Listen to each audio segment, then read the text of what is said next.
5 new on Daybreak. Next chapter in a remarkable story. A local NICU nurse is finally well enough to tell her story after surviving a brutal battle with COVID-19 and a double lung transplant. News 8's Hannah Mordo first introduced us to Carrie Wegg in September, right here on Daybreak. And this woman's story really highlights how hard this virus can be, especially for healthcare workers. Yeah, and it's been an incredibly long road to recovery for Carrie. She's used to saving lives, not fighting for her own life. She hasn't been able to see her two boys since she got sick back in July.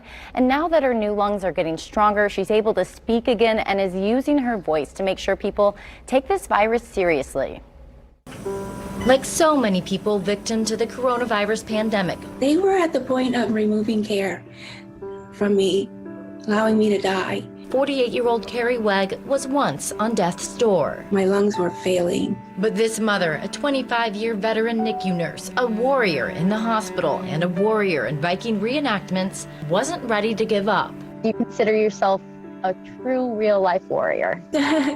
That is what everybody else perceives in me, but for me, I'm just fighting for my life.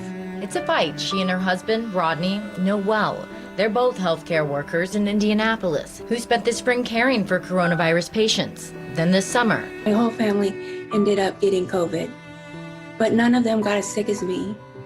And it's devastating.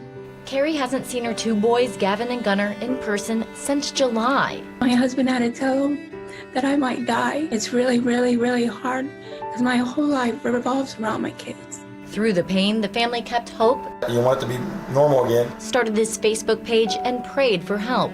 Finally, in September, Carrie was transferred to Northwestern Memorial Hospital in Chicago for a double lung transplant. How's it breathing? It could be better, it could be worse. Now with every breath, she knows how fortunate she is. I just feel really lucky because even a co-worker of mine just lost her battle with COVID. She was about the same age as me, had kids, and she died. And here I am. I'm lucky enough to have gotten some new lungs, and I'm alive. Giving her new meaning to these simple moments. These leftover sandwiches we ordered. Now as Carrie is relearning to walk So close. You got it. and regaining her voice, Hi, everybody. It's been a month since my transplant. she's finally leaving the hospital and breathing new life into our healthcare heroes' fight. We're the ones taking care of everybody else with COVID, and we're just as vulnerable as anybody else. A virus is a virus, and it gets around. So wash your hands frequently, wear a mask, stay home if you can.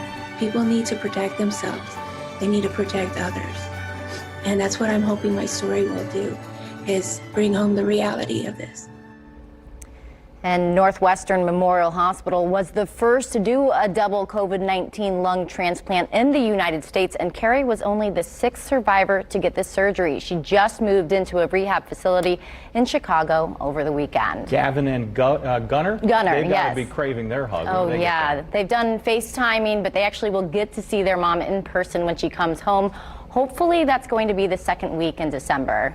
And people can follow this story, too. Oh, yeah. We have it on our website. There's a Facebook page. We have a link to a GoFundMe page to actually help the family with medical expenses. So a lot that we can do to help Carrie through this. And keep following it, too. It's such a good story and one of survival and success. Hannah, thank you. And Randy, this is something